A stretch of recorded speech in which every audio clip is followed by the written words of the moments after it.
Assalamualaikum warahmatullahi wabarakatuh. Waalaikumsalam warahmatullahi wabarakatuh. Baik, pada hari ini kita masuk ke pertemuan 3. Materinya adalah bagaimana keanekaragaman hayati ini berevolusi. Nah, materi ini dan PowerPoint-nya diambil dari buku Campbell, ya, Intisari Biologi. Ya, jadi kalau kalian ingin materi ini, silahkan Anda bisa cari bukunya di toko-toko buku. Oke. Nah, jadi ada pertanyaan, mengapa evolusi itu penting? Ya, mengapa? Kemarin kan kita sudah membahas tentang bagaimana populasi itu berevolusi. Nah, sekarang apa sih pentingnya evolusi itu bagi makhluk hidup? Ya. Nah, jadi ini kita akan memberikan suatu fakta, gambaran bahwa bumi kita ini sudah lama diciptakan. Jadi tidak seperti teori yang muncul pada tahun 1800-an atau abad ke-18-an di Eropa ketika Darwin belum menemukan teori evolusi itu. Nah, di Eropa itu, khususnya di Inggris, Britania Raya, mereka berasumsi bahwa bumi ini tercipta baru ribuan tahun atau tercipta baru 5.000 tahun yang lalu. Nah, dari penemuan teori evolusi ini, temuan-temuan fosil, kemudian apalagi sekarang teknologi sudah maju, bisa menganalisis unsur karbon yang ada di fosil tersebut, dan bisa menganalisa seberapa lama fosil itu dulunya hidup, ya. Jadi dia hidup jutaan tahun yang lalu. Akhirnya ketemu bahwa bumi ini tidak mungkin baru diciptakan selama 5.000 tahun. Ya, jadi bumi ini diciptakan sudah lama sekali, ya, sudah jutaan tahun. Nah, selama bumi ini sudah diciptakan dari jutaan tahun yang lalu itu, sudah pernah terjadi kepunahan massal. Ya, jadi di bumi ini dulu ya sudah ada penghuninya, sudah ada makhluk hidupnya. Nah, dan selama berkali-kali itu mengalami kepunahan massal. Nah, dalam buku ini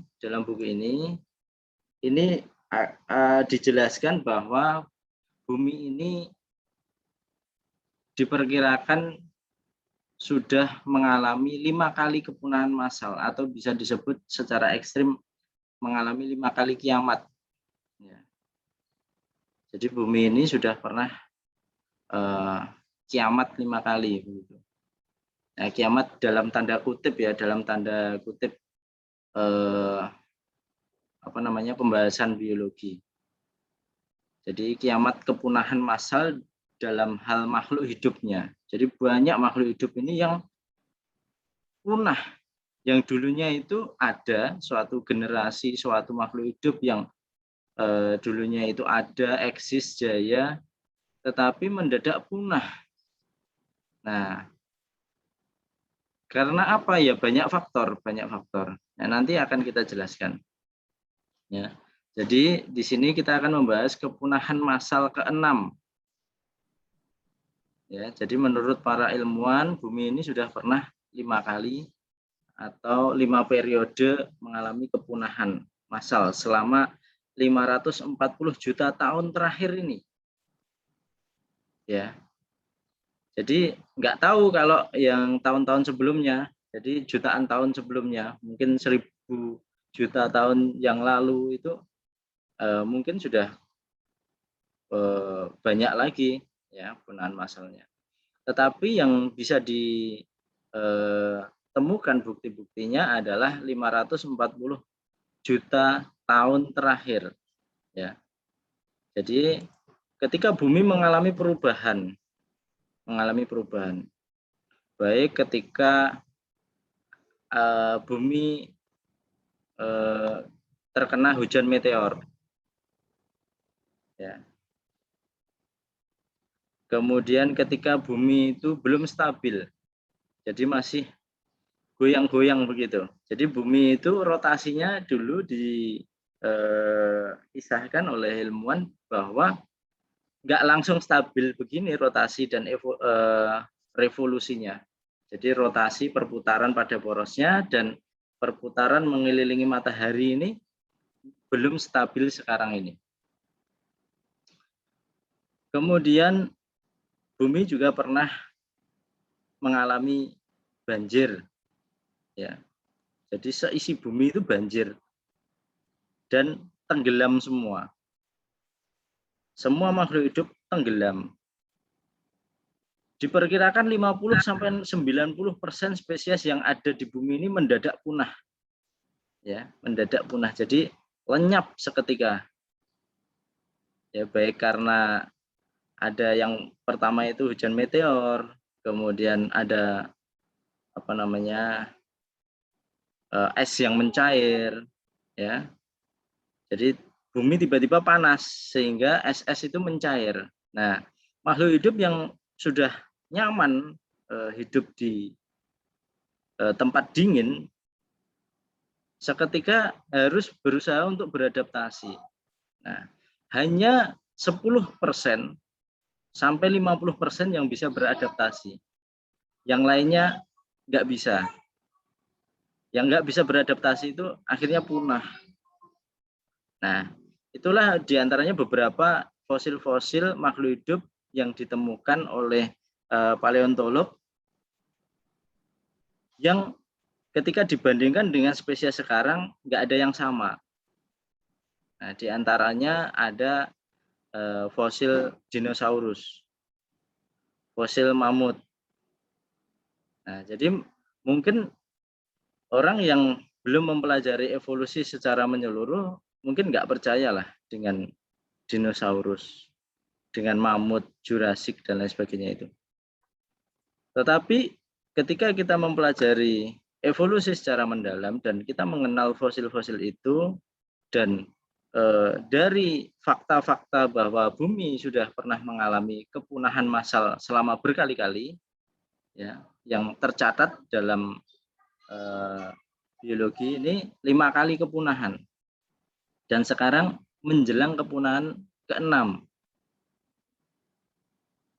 ya.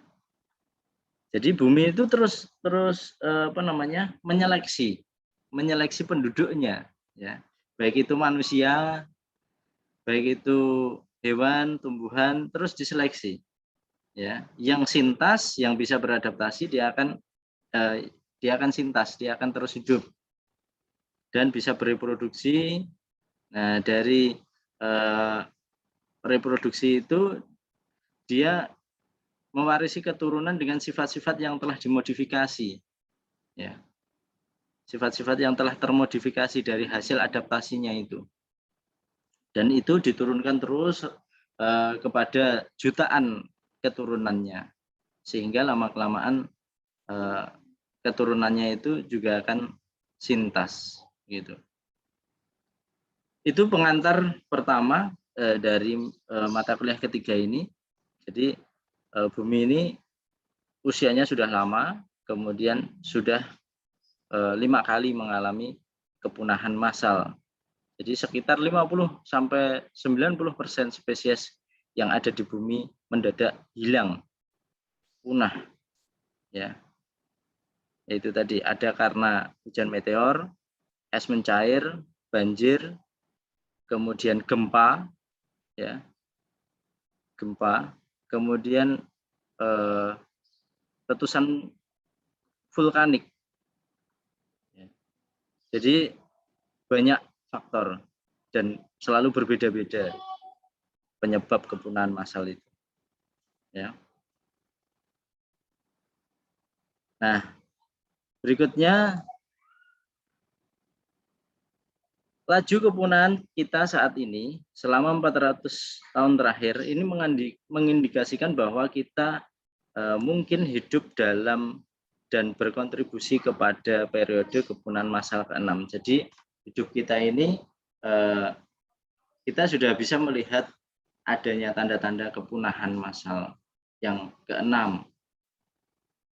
Ya. Banyak faktor ya mengenai pembuatan obat-obatan dari bahan kimia yang berlebihan sampai menghasilkan pestisida yang mematikan bagi serangga-serangga, dan itu memaksa serangga dan makhluk hidup yang lainnya untuk beradaptasi. Tidak semua yang terkena pestisida dan obat-obatan itu mati. Nah, yang sintas mereka akan beradaptasi. Jadi yang bisa beradaptasi mereka akan sintas, kemudian mereka meneruskan sifatnya kepada keturunannya. Nah, kepunahan massal ini dapat membuka jalan bagi evolusi yang beraneka ragam spesies dari leluhur bersama yang sama.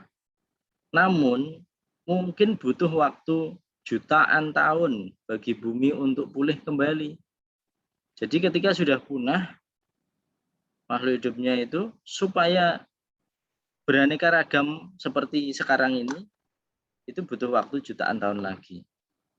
Jadi inilah kontribusi manusia supaya menjaga supaya kepunahan massal itu ditekan, jangan sampai terjadi. Kalau bisa jangan sampai terjadi, tetapi setidaknya kita memperlambat, ya, bukan mempercepat, gitu. Ya. Berikutnya, asal mula spesies ini sewaktu mengunjungi Kepulauan Galapagos, Darwin ini menyadari bahwa ia sedang berada di sebuah tempat asal mula kehidupan. Ya, jadi di Kepulauan Galapagos itu Darwin itu merasa dia berada di suatu pulau, di suatu kepulauan yang baru terbentuk, karena Kepulauan Galapagos itu ya dari gunung-gunung vulkanik dari dalam laut yang muncul, yang tumbuh begitu. Nah, makhluk hidupnya pun juga masih muda, ya. Secara geologis pulau tersebut berusia muda. Nah, kepulauan vulkanik tersebut merupakan rumah bagi banyak tumbuhan dan hewan yang tidak ditemukan di tempat-tempat lain di dunia ini. Jadi banyak spesies yang baru dan tidak ada di tempat lain, gitu. Darwin berpikir tentunya tidak semua spesies ini tergolong pengkolonisasi awal. Sebagian di antaranya pastilah berevolusi, dimodifikasi oleh seleksi alam dari leluhur awal mereka itu. Ya. Jadi Darwin ini berpikir ini bukan spesies pengkolonisasi, tetapi ini merupakan modifikasi oleh seleksi alam dari leluhurnya dulu, sehingga leluhurnya dulu mau tidak mau, suka tidak suka, terpaksa mereka harus beradaptasi dengan lingkungannya, ya, sehingga terjadilah modifikasi atau yang disebut Darwin descent with modification, penurunan kepada keturunannya dengan modifikasi sifat, ya. Jadi sifat-sifat organ dan lain sebagainya itu sudah termodifikasi. Nah, ini adalah video gambaran Kepulauan Galapagos. Ya. Kepulauan Galapagos itu ya seperti ini, ekstrim ya. Jadi dia berada di tengah laut, ada pulau-pulau kecil, ada beberapa yang besar, ada Isabella, Pulau Isabella dan seterusnya itu. Nah, ini adalah iguana yang menjadi penduduk asli di Kepulauan Galapagos. Ya. Dia mempunyai keunikan. Ya, dia pandai berenang. Jadi yang sebelah kanan ini adalah iguana di Kepulauan Galapagos. Dia pandai berenang, kemudian punya ekor yang lebih pipih. Kemudian dia juga makan lumut, rumput laut, dan lain sebagainya. Nah, sedangkan iguana yang ada di benua Amerika, jadi Kepulauan Galapagos ini sekitar 1000 km lah dari benua Amerika Selatan ya, Amerika Selatan. Nah, yang ada di benua Amerika Selatan ini yang sebelah kiri gambarnya. Ya, dia suka manjat-manjat kayak gini iguananya. Nah, berbeda dengan yang iguana di Kepulauan Galapagos. Yang di Kepulauan Galapagos itu suka berenang. Sehingga ini menjadi modifikasi baik dari bentuk maupun organ-organ dari iguana tersebut. Yang bisa diamati secara kasat mata adalah bentuk ekornya. Ekor yang berada di benua Amerika ini kembung atau apa namanya, tabung gitu, gilik gitu. Tetapi yang ekor iguana yang berada di Kepulauan Galapagos ini cenderung lebih pipih karena membantu mereka untuk berenang. Ya. Nah, ini bukan serta-merta atau mungkin ada dua, menurut Darwin ya, bukan karena ada dua iguana yang diciptakan, tetapi nenek moyangnya ini satu. Ya. Nenek moyangnya ini satu iguana, kemudian menghasilkan keturunan, kemudian satu keturunan ada di benua Amerika dan satu lagi ada di Kepulauan Galapagos itu. Nah, yang di Kepulauan Galapagos ini menyesuaikan diri dengan kondisi lingkungannya. Begitu pula yang di benua Amerika. Karena kaya akan tanaman di benua kan, di daratan. Jadi mereka ya organ tubuhnya menyesuaikan daratan. Sedangkan yang iguana yang di Kepulauan Galapagos karena dikelilingi laut, mau tidak mau mereka harus mencari makanan untuk hidup kan. Nah, dan makanannya banyak berada di laut. Nah, sehingga mereka bisa menyesuaikan diri, lama-kelamaan harus beradaptasi dengan lingkungannya itu untuk mencari makan dan supaya tetap sintas untuk melangsungkan keturunannya itu. Dalam 150 tahun sejak diterbitkannya On the Origin of Species by Means of Natural Selection, buku karya Darwin, temuan-temuan baru dan kemajuan-kemajuan teknologi telah memberi para saintis informasi baru yang melimpah mengenai evolusi kehidupan. Keanekaragaman kehidupan berevolusi melalui spesiasi. Proses terpecahnya satu spesies menjadi dua atau lebih spesies. Spesies ini kalian juga sudah tahu ya, berasal dari bahasa Latin ya, yang berarti jenis ya, atau bisa diartikan penampakan, kelihatannya gitu. Jenisnya. Nah, konsep spesies biologi ini mengidentifikasikan atau mendefinisikan spesies sebagai sekelompok populasi yang anggota-anggotanya berpotensi saling mengawini.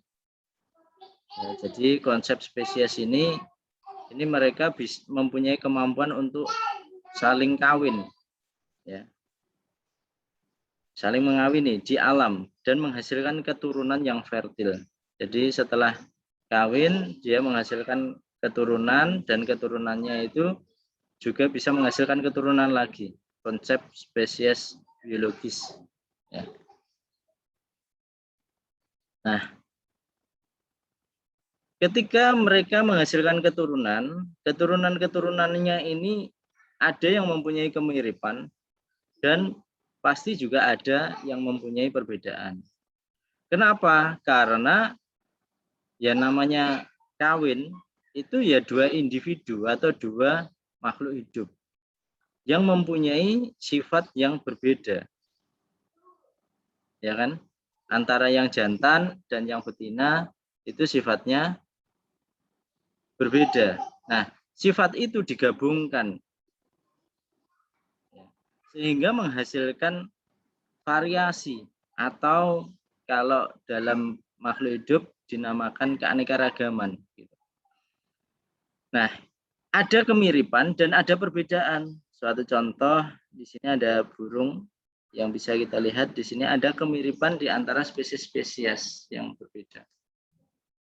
Dan di sebelah kanan ini ada keanekaragaman dalam satu spesies atau di sini ada gambar foto-foto orang ya.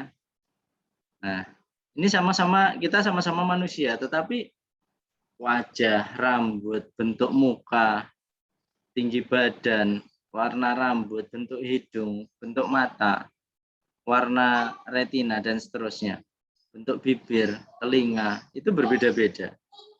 Nah, perbedaan ini dalam kacamata yang pendek, penglihatan yang pendek, ya, ini dikarenakan adanya percampuran sifat antara parental, ya, antara induk, baik induk jantan maupun induk betina. Kalau manusia ya orang tua lah, ya, orang tua, bapak dan ibu begitu, father and mother. Nah, jadi ada pencampuran sifat antara dua induk itu sehingga menghasilkan keanekaragaman atau variasi. Nah, konsep spesies biologis tidak dapat diterapkan dalam semua situasi. Ya. Kok bisa, Pak? Iya, karena ada makhluk hidup yang tidak kawin. Nah, terus bagaimana mereka bereproduksi? Ya secara aseksual. Contoh amuba ketika membelah diri. Amuba dari dulu sampai sekarang itu kalau tidak ada obat, antibiotik dan seterusnya, dia akan sama terus. Ya, yang menyebabkan mereka berubah itu ya lingkungan luar, bukan dari dalamnya. Ya, bukan dari faktor internal, tetapi dari faktor eksternal. Berbeda dengan yang tadi. Nah, ini internal dan eksternal berperan semua. Bisa dimengerti ya sampai sini.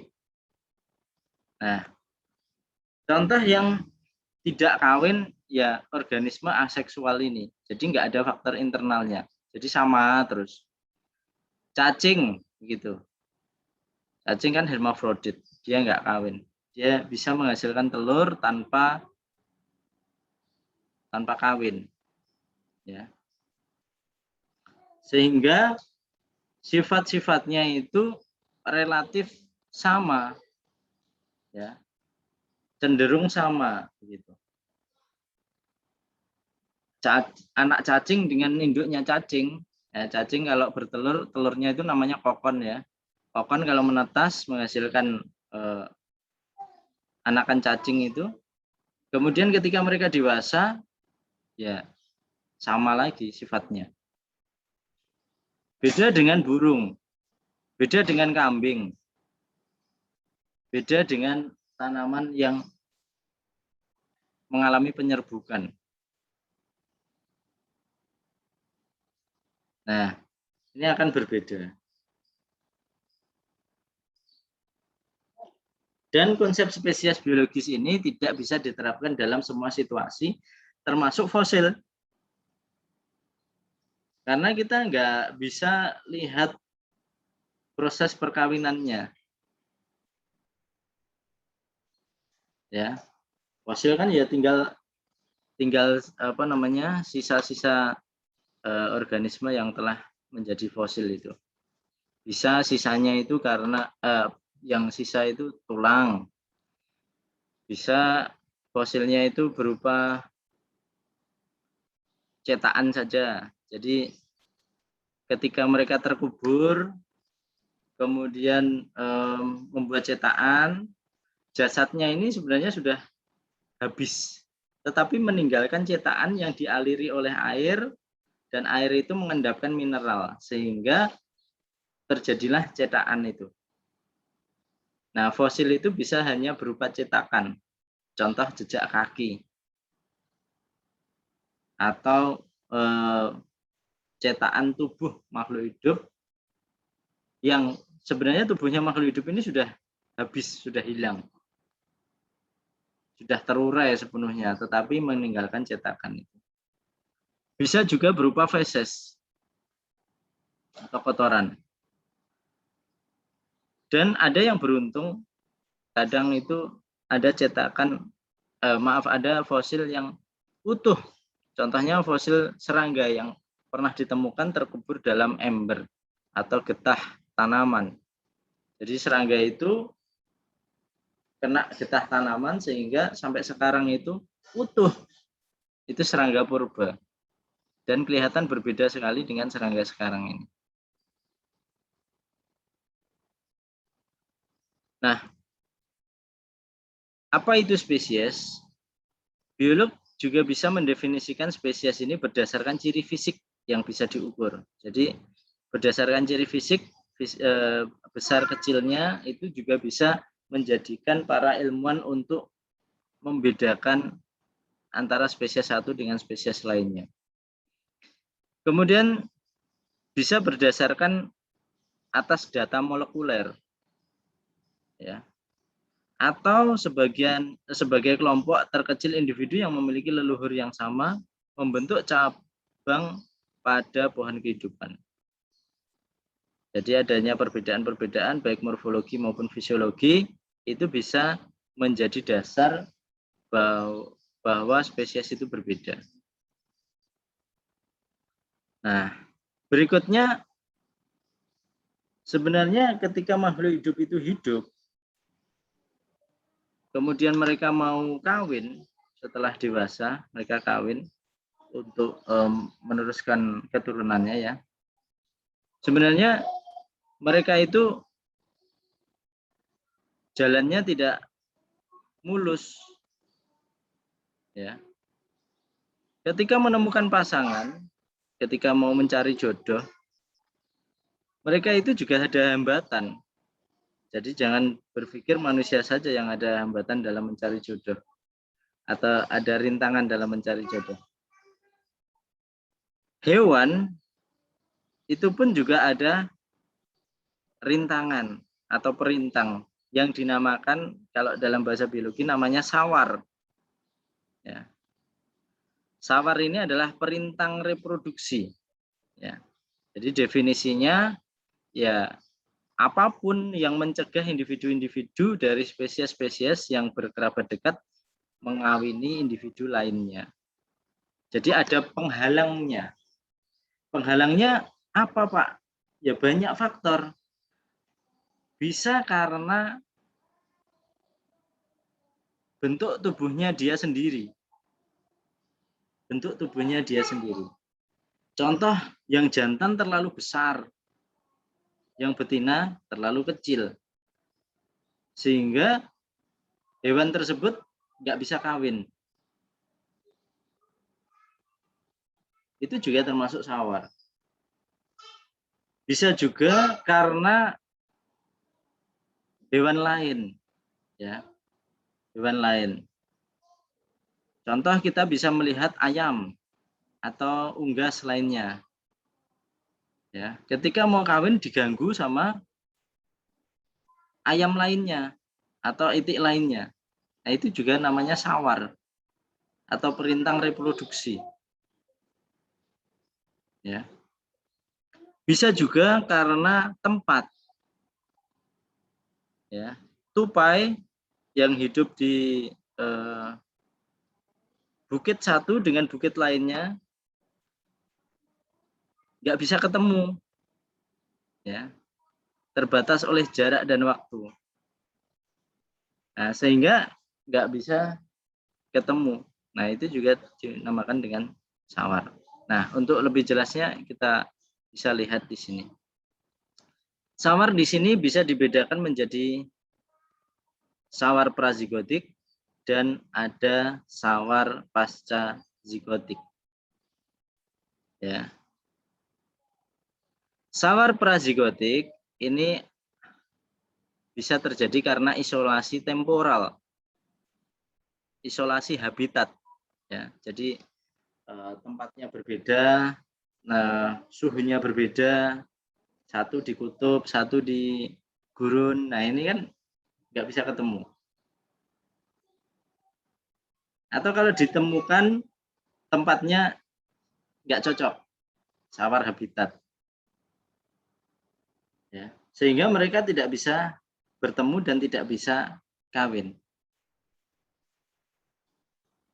Kemudian karena perilaku nggak cocok, jadi hewan itu juga milih-milih. Jadi ketika perilakunya nggak cocok, wah ini hewan ini perilakunya kok kayak gini. Nah, akhirnya nggak jadi dipilih untuk menjadi pasangannya. Sehingga nggak jadi kawin. Nah, itu dinamakan sawar prazigotik. Ya. Kemudian ketika mereka bertemu untuk mencoba kawin, kadang juga masih ada sawarnya atau perintangnya. Contoh perintangnya adalah isolasi mekanis. Ya. Contohnya bentuk tubuhnya tadi. Bentuk tubuhnya ternyata berbeda. Ya. Sehingga nggak bisa kawin. Atau ketika sudah kawin, ternyata nggak bisa terjadi pembuahan. Ya, entah karena gamet jantannya atau entah itu karena gamet betinanya, ya tidak bisa terjadi pembuahan. Ya. Kalau dalam bahasa hewan, namanya majer. Ya, kalau hewan itu majer, sapi atau kambing itu namanya majer. Jadi nggak bisa bunting. Ya. Ya ini karena isolasi gametik. Kalau hewan ya berarti sel spermanya tidak bisa menembus ovum. Ya entah karena spermanya atau entah karena ovumnya ya nggak tahu. Yang jelas itu namanya isolasi gametik. Kalau pada tumbuhan ya serbuk sarinya tidak bisa membuahi putik. Itu namanya isolasi gametik. Sampai sini paham ya tentang sawar prazigotik. Jadi sawar yang terjadi sebelum pembuahan, sebelum terjadinya zigot. Paham Insya ya? Allah paham, Pak. Oke. Nah, berikutnya adalah sawar pasca zigotik. Jadi sudah kawin, sudah terbuahi, ini masih ada sawar lagi. Ya. Contohnya adalah viabilitas hibrid berkurang. Akhirnya nggak jadi atau keguguran. Kemudian fertilitas hibrid berkurang. Ya. Itu juga bisa menyebabkan tidak jadi. Ya, jadi adanya fertilitas. Kemudian buyar hibrid. Jadi harusnya dia dihibrid tetapi buyar lagi. Sudah nempel sebenarnya, tapi buyar. Nah, gitu. Jadinya nggak jadi. Itu sawar pasca zigotik.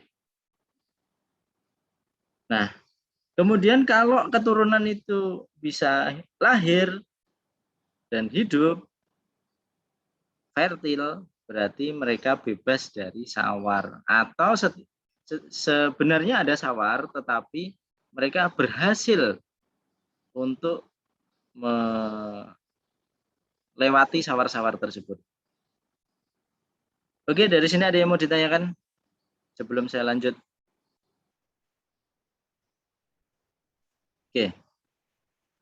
Apakah masih mendengarkan saya atau mendengarkan yang lain? Masih, Pak. Iya, Pak. Masih mendengarkan yang lain ya? Ekspresinya kelihatan, Mbak. Saya itu menjelaskan seperti ini, kalian ekspresinya berbeda itu kelihatan kayak menjelaskan yang lain, tidak mendengarkan saya. Halo? Halo? Mikrofonnya diaktifkan saja. Ya, Pak. Ya. Masih mendengarkan saya atau enggak? Masih, Pak. Masih, Tidak. Pak. Masih, Pak. Oh, masih. Oke, saya lanjutkan ya. Nah, ini sawar prazigotik ini mencegah perkawinan atau pembuahan antar spesies. Ini contoh ada sawar prazigotik. Ya. Ada isolasi temporal. Ya, isolasi temporal ini satu hidup di siang hari, satu hidup di malam hari. Ya, satu nokturnal. Nah, kapan mereka ketemu? Nggak bisa ketemu. Satunya kerjanya malam hari, satunya kerjanya siang hari. Hewan loh ya maksudnya.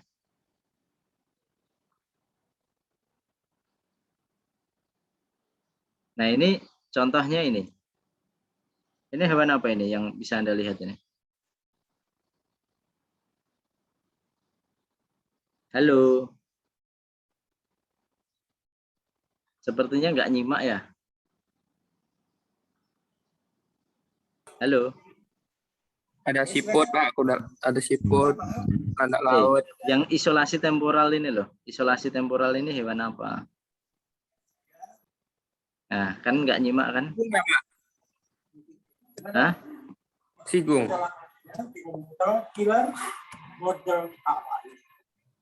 Apa? Sigung. Sigung atau bukan, Pak? Simung. Kalau menurut kalian apa? Yang satunya hidup di malam hari, satunya biasa mencari makan siang hari.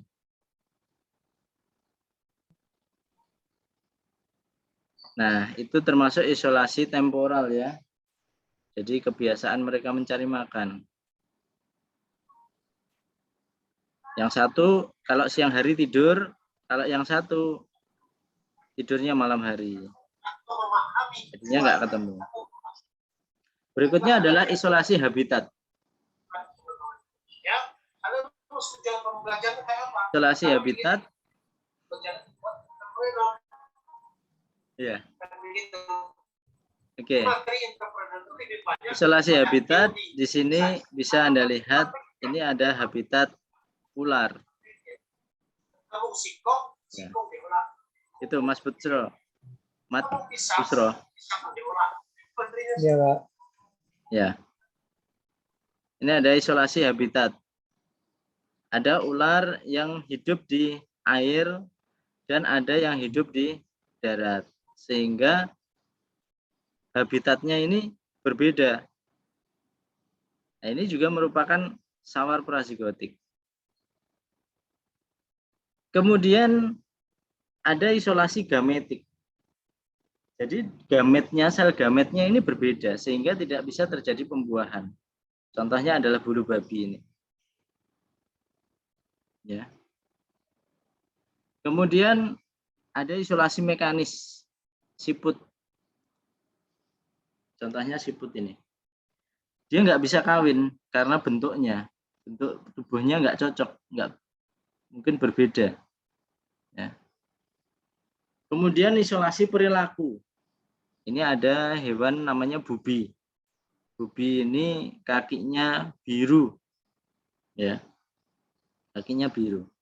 Nah, bubi yang berkaki biru ini ketika memilih pasangan itu melihat pasangannya dari kakinya.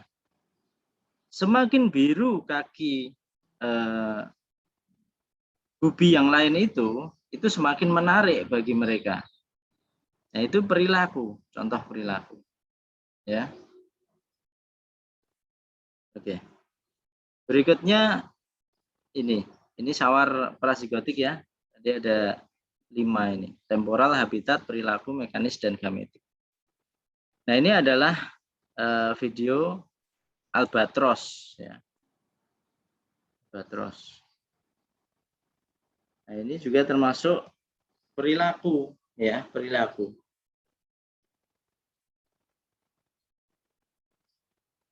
Dan masing-masing hewan ini mempunyai perilaku yang berbeda-beda.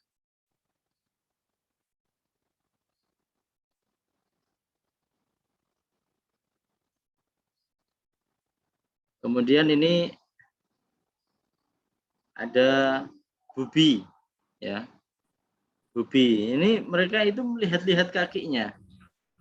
Nah, dinaik-naikkan kakinya, dipamer-pamerkan kayak gitu.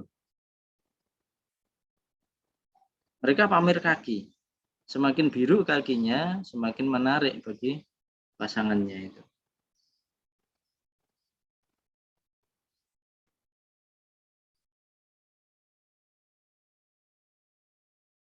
Ini adalah perilaku ketika masa kawin dari hewan-hewan itu, dari bubi. Nah, ini jerapah. Nah, jerapah malah kayak bertengkar gini.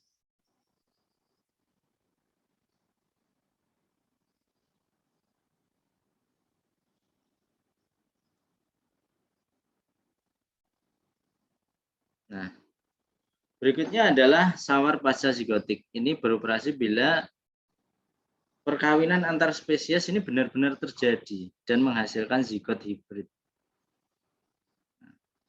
Contohnya adalah viabilitas hibrid berkurang. Kemudian ada juga yang fertilitas hibrid berkurang. Ya. Misalkan ketika kuda dikawinkan dengan keledai, menghasilkan bagal. Nah, bagal ini ketika dikawinkan dengan bagal lain, ini susah untuk mempunyai keturunan. Jadi nggak bisa bunting-bunting. Gitu.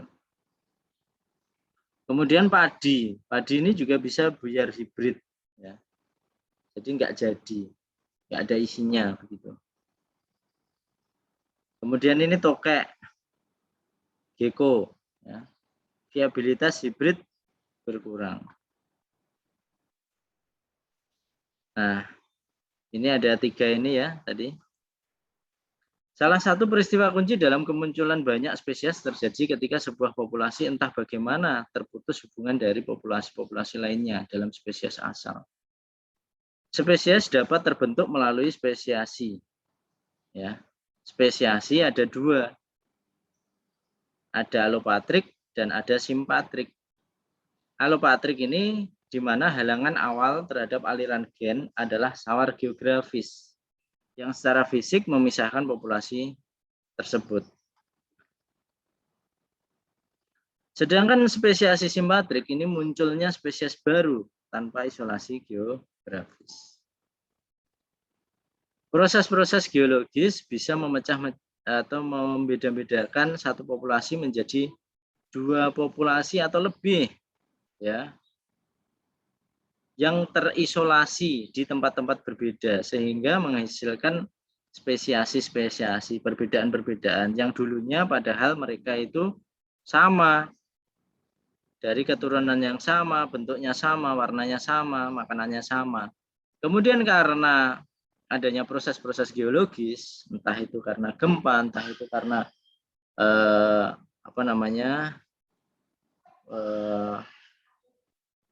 letusan vulkanik dan seterusnya sehingga mereka terpisah.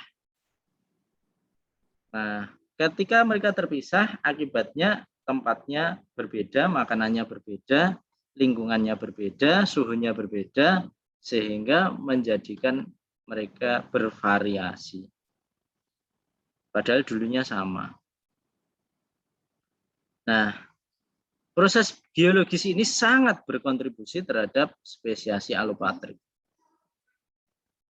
Contohnya ini ada Grand Canyon. Ketika ada tebing-tebing ini ya, ketika misalkan ada tupai, satu hidup di tebing sebelah kiri, satu hidup di tebing sebelah kanan.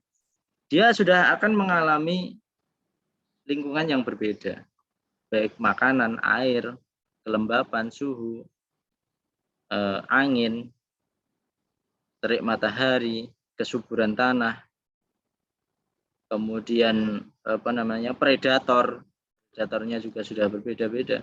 Ini menyebabkan terjadinya variasi.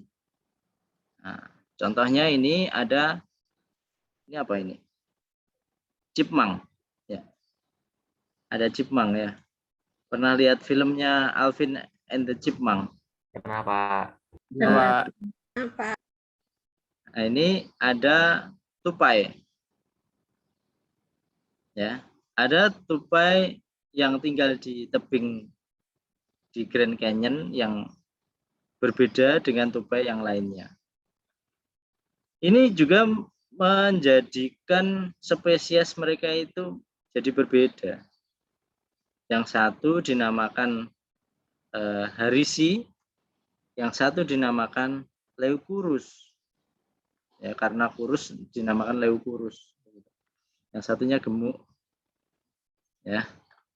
Nah, jadi mereka genusnya sama-sama Amuspermopilus. Sama-sama tupainya mereka. Tetapi karena beda tempat, beda lingkungan, beda predator, sehingga menyebabkan mereka menjadi berbeda. Nah, spesiasi ini terjadi ketika ada evolusi sawar-sawar reproduksi, antara lain populasi yang terisolasi dan populasi induknya. Bahkan ketika kedua populasi itu berkontak lagi di kemudian hari, sawar-sawar reproduksi akan menjaga populasi tersebut sebagai spesies yang terpisah. Jadi ketika mereka, ini kan dulunya satu ya nenek moyangnya. Nenek moyangnya satu, ketika Grand Canyon ini terbelah, tupai ini nggak bisa bertemu dengan kerabatnya yang dulu, kemudian menghasilkan keturunan selama berjuta-juta keturunan atau ribuan keturunan, sehingga menghasilkan spesiasi perbedaan antar tupai yang dulu saudaranya itu. Nah, seandainya mereka ini ditemukan lagi, kemudian dicoba untuk dikawinkan, belum tentu ini berhasil. Ya, belum tentu ini berhasil. Sawar-sawar ini pasti akan bekerja.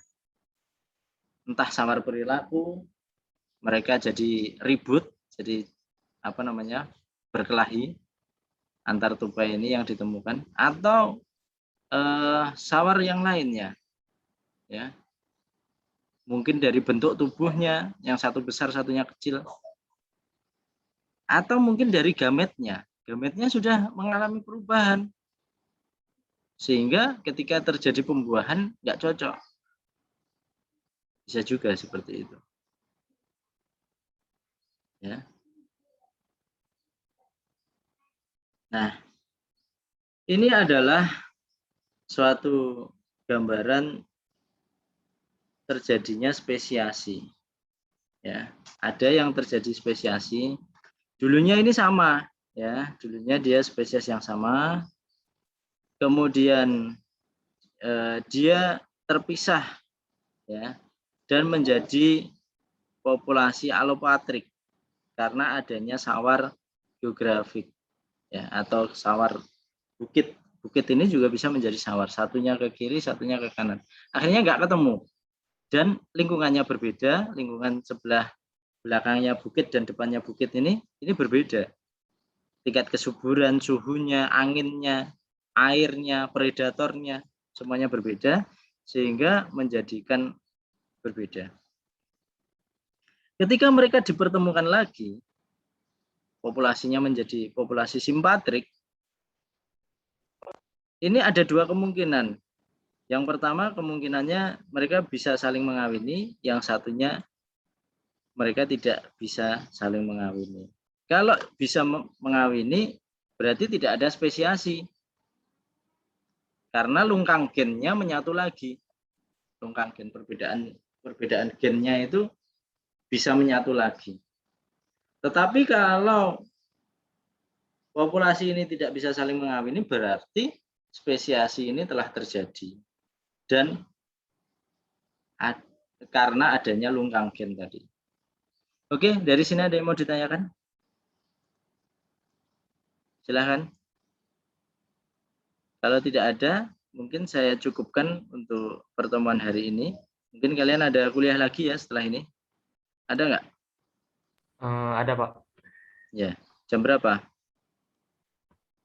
Sampai jam 10, Pak.